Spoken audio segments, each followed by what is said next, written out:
Hello friends, welcome to online engineering. आज हम discuss करेंगे एक ऐसे सब्जेक्ट के बारे में जो आपके एग्जाम पॉइंट ऑफ व्यू से पिछले 2 या 3 सालों से कंटिन्यूअसली एग्जामिनर का सबसे पसंदीदा सब्जेक्ट बन गया होगा। आप जान ही गए होंगे कि हम किसकी बात कर रहे हैं। हम आपके इन्वायरमेंटल इंजीनियरिंग की बात कर रहे हैं। इन्वायरमेंटल इंजीनियरिंग, चाहे आप गेट एग्जाम की तैयारी कर रहे हो, चाहे आप इंजीनियरिंग सिविल सर्विसेज की तैयारी कर रहे हो या किसी भी स्टेट AEJE को टारगेट कर रहे हो, तो आपके इन्वायरमेंटल इंजीनियरिंग से अच्छे खासे क्वेश्चंस यहाँ पर पूछे जाते हैं। तो ऐसे में आज मैं उन 10 इंपॉर्टेंट टॉपिक को डिस्कस करूंगा इन्वायरमेंटल साइंस इंजीनियरिंग के, जो आपके किसी भी एग्जाम पॉइंट ऑफ व्यू के लिए काफी इंपॉर्टेंट रहेंगे। अगर आपने इन 10 टॉपिक्स को कवर कर लिया है तो कहीं ना कहीं आप अपने एग्जाम में 10 to 12 मार्क्स के जो क्वेश्चंस आते हैं इन्वायरमेंटल इंजीनियरिंग के, उनको बहुत अच्छे से यहाँ पर कवर कर सकोगे डियर। तो आइए यहाँ पर बात करते हैं सबसे पहले आपने एग्जाम की। अगर यहाँ पे जो सबसे बड़ा एग्जाम कंडक्ट किया जाता है वो आपका गेट एग्जाम है। गेट एग्जाम में आपके जो सिविल इंजीनियरिंग में इन्वायरमेंटल इंजीनियरिंग सब्जेक्ट की जो वेटेज रहती है वो आपके पास 10 से 12 मार्क्स की रहती है। अगर हम वही बात करते हैं आपके इन्वायरमेंटल साइंस इंजीनियरिंग में, जो आपका गेट पेपर कंडक्ट कर रहा है, वहां पर अकेले ही इन्वायरमेंटल इंजीनियरिंग का वेटेज 40 मार्क्स का है। तो यार ऐसे में तो मुझे लगता है कि एक सब्जेक्ट को पढ़ लो और अपना गेट क्वालिफाई अच्छे से कर लो। क्लियर है? क्योंकि जब आप as a civil engineering GATE exam की तैयारी कर रहे हो तो यहाँ पे तो 10 से 12 मार्क्स के आपका गेट क्वालिफाई नहीं होने वाला है। बट शायद ही अगर आप इन्वायरमेंटल साइंस फील्ड से एज ए गेट का फॉर्म फिलअप कर रहे हो तो वहां पर अकेला ही इन्वायरमेंटल इंजीनियरिंग आपके लिए 40 मार्क्स के लिए पूछा जा रहा है। तो ऐसे में तो यार आपका क्या हुआ, एक तीर से बहुत सारे निशाने। यानी कि अगर आप इन्वायरमेंटल इंजीनियरिंग की स्टडी कर रहे हो तो उसको थोड़ा सा आप डेप्थ पे जाकर स्टडी कीजिएगा। आपका जो सिविल इंजीनियरिंग के जो भी पेपर होते हैं आपकी स्टेट के अंदर, आपका गेट का पेपर है, ESC का पेपर है, और जो सबसे बड़ा पेपर मुझे लग रहा है यहाँ पर वो आपका इन्वायरमेंटल साइंस इंजीनियरिंग है, जहां पर आपका टोटल 40 मार्क्स का पूछा जा रहा है। और पिछले 2 या 3 सालों से बहुत सारी स्टेट ने एज ए इन्वायरमेंटल साइंस बहुत सारी पोस्टें भी निकाली गई है, जहां पर अकेला ही इन्वायरमेंटल इंजीनियरिंग जो सब्जेक्ट है उसका वेटेज 60 मार्क्स का रहता है। वो चाहे हम बात कर लेते हैं अपने पंजाब बोर्ड की बात कर लेते हो, चाहे आप हिमाचल प्रदेश की बात कर लेते हो, चाहे दिल्ली NCRE की बात कर लेते हो, जहां पर recently as a environmental science में ये जो सब्जेक्ट पूछा गया था सबसे ज्यादा मार्क्स के लिए पूछा गया था। तो आज जो हम बात करेंगे इनके टॉप 10 टॉपिक्स की एनालिसिस करेंगे, जिनको पढ़ के आप किसी भी एग्जाम में बहुत अच्छा स्कोर कर सकते हैं डियर। क्लियर है? जिसमें अगर हम बात करते हैं सबसे पहले हाई वेटेज टॉपिक की। हाई वेटेज टॉपिक मतलब ऐसे टॉपिक जिनको आपको पढ़ना ही पढ़ना है और यहां से क्वेश्चंस पक्का है यार। जिसमें हम सबसे पहले बात करते हैं क्वालिटी ऑफ वाटर। जब भी आप रॉ वाटर इंजीनियरिंग में स्टडी करते हैं तो आपके पास पहला जो यूनिट आता है जिसमें हम स्टडी करते हैं आपका introductive part and methods of population forecasting, और जो सेकंड रहता है आपके पास वो क्वालिटी ऑफ वाटर रहता है। क्वालिटी ऑफ वाटर्स में आप डिस्कस करते हैं डिफरेंट टाइप्स की क्वालिटी, जहां पर आप फिजिकल कैरेक्टरिस्टिक्स, केमिकल कैरेक्टरिस्टिक्स और बायोलॉजिकल कैरेक्टरिस्टिक्स के बारे में डिस्कस करते हैं। तो उस टॉपिक को इतना स्ट्रांग बनाइएगा क्योंकि हर साल एग्जामिनर वहां से कम 2 या 3 क्वेश्चंस आपके एग्जाम के अंदर पूछ सकता है। क्लियर है? अगर यहाँ पे बात करते हैं सेकंड मोस्ट इंपॉर्टेंट टॉपिक की, तो रहता है आपके पास treatment of raw water. Treatment of raw waters में भी सर कौन से टॉपिक को फोकस करना है तो उनको भी देखिएगा। उसमें आपको सबसे पहले सेडिमेंटेशंस को कवर करना है और सेडिमेंटेशन के जितने भी डिजाइन पैरामीटर्स हैं उनको बहुत अच्छे से कवर करना है, और उससे रिलेवेंट जितने भी टाइप्स की प्रॉब्लम आपके एग्जाम के अंदर पूछी जा सकती है उनको बहुत अच्छे से कवर करना है। और ये जो टॉपिक है इन टॉपिक्स को आपको थ्योरी प्लस न्यूमेरिकल पार्ट दोनों ही काफी स्ट्रॉन्ग करना है यार। क्लियर है? उसके बाद आता है फिल्ट्रेशन। फिल्ट्रेशंस भी काफी इंपॉर्टेंट है क्योंकि जब हम थ्योरी ऑफ फिल्ट्रेशन को स्टडी करते हैं तो वहां पर हम डिफरेंट टाइप्स के फिल्टर की स्टडी करते हैं। जैसे आपका स्लो सेंड फिल्टर हो गया, आपका रैपिड सेंड फिल्टर हो गया, उन सभी को हमने वहां पे डिस्कस भी किया है जब आपको मैंने YouTube पे लेक्चर्स कवर करवाए हैं। क्लियर है? उसके बाद रहता है आपके पास कोगुलेशंस। कोगुलेशंस क्या है? एक प्रकार का प्रोसेस है जिसमें हम क्या करते हैं, एक सर्टेन केमिकल्स ऐड करते हैं। किसके अंदर? अपने रॉ वाटर्स के अंदर। ठीक है? और जब वो रॉ वाटर्स के अंदर हम केमिकल्स ऐड करते हैं तो कहीं ना कहीं उसकी क्या होती है, इंप्योरिटीज को क्या करता है, इंप्रूव करता है। है। ऐसे पार्टिकल जिनकी स्पेसिफिक ग्रेविटी g से 1 होती है उनको इंप्रूव किया जाता है, क्योंकि वो हमें दिखते नहीं है, और जब हमें दिखते नहीं है तो हम उनको साइज को बढ़ाने की कोशिश करते हैं। तो ऐसे में हम वहां पर केमिकल्स ऐड करते हैं और उसी केमिकल्स को आप कोगुलेंट बोलते हैं। क्लियर है? This topic is covered by coagulations. Clear है? उसके बाद हम बात करते हैं डिसइंफेक्शन। डिसइंफेक्शन का मतलब क्या होता है यहाँ पर कि डिसइंफेक्शन की जब भी आप ट्रीटमेंट का प्रोसेस कर रहे होते हैं तो कुछ ऐसे माइक्रो ऑर्गेनिज्म आपके वाटर्स के अंदर प्रेजेंट रह जाते हैं जिनको आप पूरी तरह से किल नहीं कर सकते हैं। तो उनको किल करने के लिए आप वहां पे क्या करते हैं, कुछ डिसइंफेक्टेंट यूज करते हैं। डिसइंफेक्टेंट भी क्या होते हैं, एक प्रकार के केमिकल्स होते हैं। जैसे ही आप इस केमिकल्स को ऐड करेंगे तो जो भी वहां पर हार्मफुल माइक्रो ऑर्गेनिज्म होंगे उनको किल किया जाएगा, और उसी तरह के प्रोसेस को हम डिसइंफेक्शंस बोलते हैं। क्लियर है? उसके बाद जो नेक्स्ट वेरी इंपॉर्टेंस रहता है आपके पास, वो सेकंड जब हम पार्ट की स्टडी करते हैं वेस्ट वाटर, तो वहां पे आप डिस्कस करते हैं कैरेक्टरिस्टिक्स ऑफ वेस्ट वाटर के बारे में। उसी तरह की कैरेक्टरिस्टिक्स जिस तरह से हमने अपने रॉ वाटर के अंदर डिस्कस किया, तो यहाँ पे भी आपको कुछ इसी तरह का कवर करना होता है। क्लियर? उसको ज्यादा मत पढ़िएगा, बट उसका हल्का सा आप रिवर्व कर लीजिएगा। उसके बाद अगर बात करते हैं इसके ट्रीटमेंट प्रोसेस की, ट्रीटमेंट में सबसे इंपॉर्टेंट जो पैरामीटर्स यहाँ पे रहता है आपकी वेस्ट वाटर के अंदर, वो एक्टिवेटेड स्लज प्रोसेस है। अगर आपने ये गलती कर ली है कि सर आपने एक्टिवेटेड स्लज प्रोसेस को बहुत अच्छे से प्रैक्टिस नहीं किया है, तो आप सबसे बड़ी गलती कर रहे हो। पिछले अगर मैं 2 या 3 सालों की एनालिसिस देखता हूं तो एक्टिवेटेड स्लज प्रोसेस से हर साल 2 मार्क्स का क्वेश्चन पूछा जा रहा है डियर।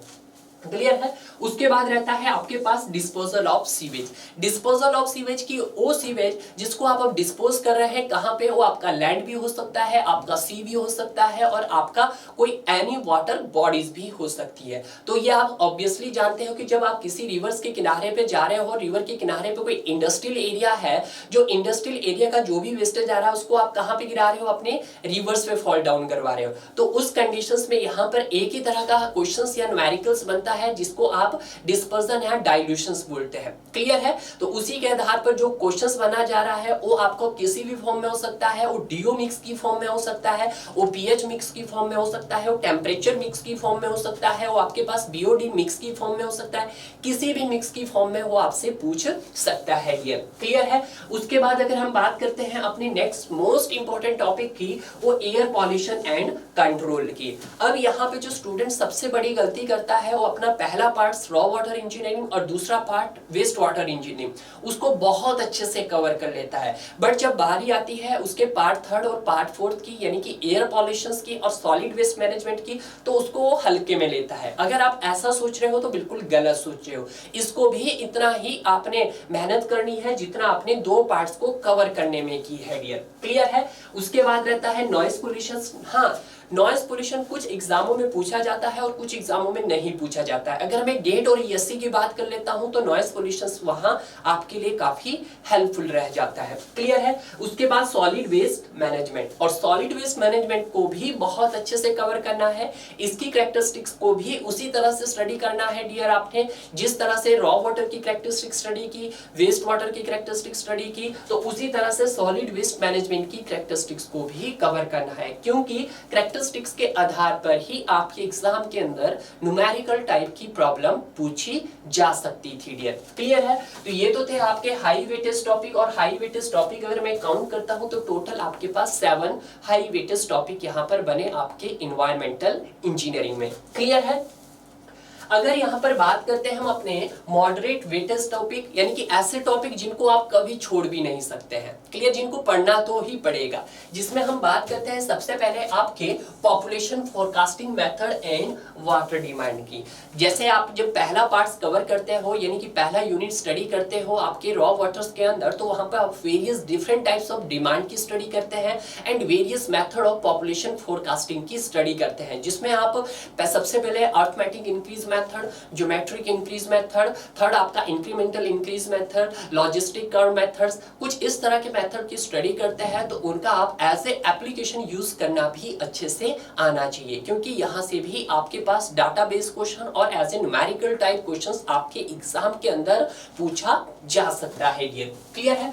उसके बाद आता है आपका डिस्ट्रीब्यूशन सिस्टम। डिस्ट्रीब्यूशन सिस्टम से भी आपके एग्जाम के अंदर क्वेश्चंस पूछे जाते हैं। क्लियर है। उसके बाद अगर हम बात करते हैं waste water generation and design of sewer. Waste water generation में जितना भी आपका इंट्रोडक्टिव पार्ट रहता है वेस्ट वाटर का, उसको आप बहुत अच्छे से कवर कीजिएगा, और उसके बाद जो आपकी एप्लीकेशन रहती है डिजाइन ऑफ सीवर की, वो आपके लिए काफी इंपॉर्टेंट रहता है। डिजाइन ऑफ सीवर से आपके पास न्यूमेरिकल टाइप्स की प्रॉब्लम पूछी जाती है, हालांकि ज्यादा टाइप्स की प्रॉब्लम यहाँ पे नहीं बनती है, 4 to 5 टाइप्स की ही प्रॉब्लम आपके एग्जाम के अंदर पूछी जा सकती है। कंडीशंस होंगी कि या तो सीवर आपका आधा रन कर रहा होगा, या कंडीशन होंगी आपका सीवर फुल रन कर रहा होगा, या 1/3 रन कर रहा होगा, 2/3 रन कर रहा होगा, कुछ इस तरह की कंडीशन दे दी जाएगी, और उस कंडीशंस के आधार पर ही आप अपने सीवर को डिजाइन कर सकते हैं।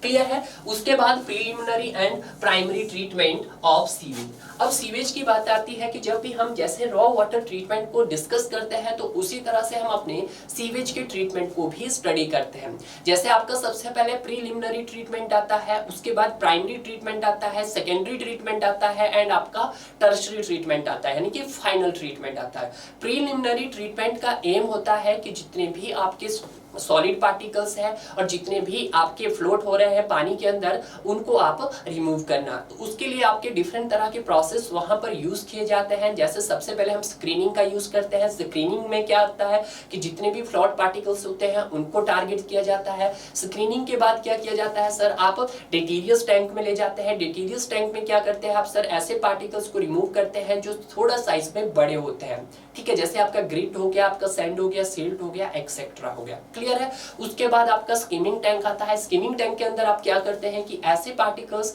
जो पानी के अंदर क्या कर रहे हैं, थोड़े से ऑयली फॉर्मेट में होते हैं, यानी कि वो आपके ऑयल को रिमूव करता है। ठीक है, कौन, that is skimming tank. Skimming tank के बाद आपका सेडिमेंटेशन आता है। सेडिमेंटेशन में भी आप ऐसे पार्टिकल्स को टारगेट करते हैं जो कैसे हो, आपके सस्पेंडेड पार्टिकल्स हो। सस्पेंडेड पार्टिकल्स मीन जो आपको दिखाई दे रहे थोड़े साइज में आपके बड़े होंगे।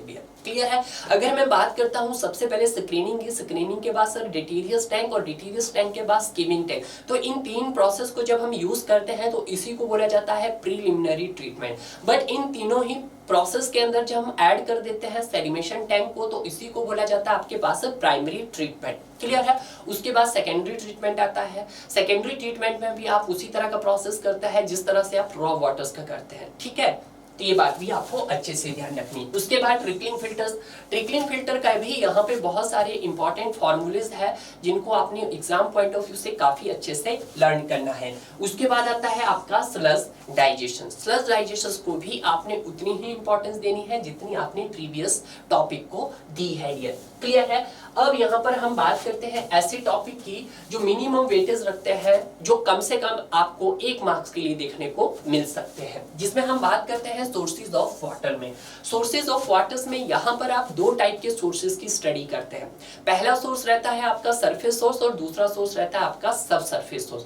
इन सभी तरह के जितने भी सोर्स होते हैं उनको बहुत अच्छे से कवर कीजिएगा, क्योंकि यहाँ से भी कभी कभी आपका ऐसे थ्योरी टाइप क्वेश्चंस बन सकता है। क्लियर है। उसके बाद कुछ मिसलेनियस ट्रीटमेंट विद वाटर रहता है तो उनको भी आप कवर कर सकते हैं। और लास्ट में आपका oxidation pond, septic tank, Imhoff tank, तो आप इनको भी अच्छे से कवर करते जाइएगा।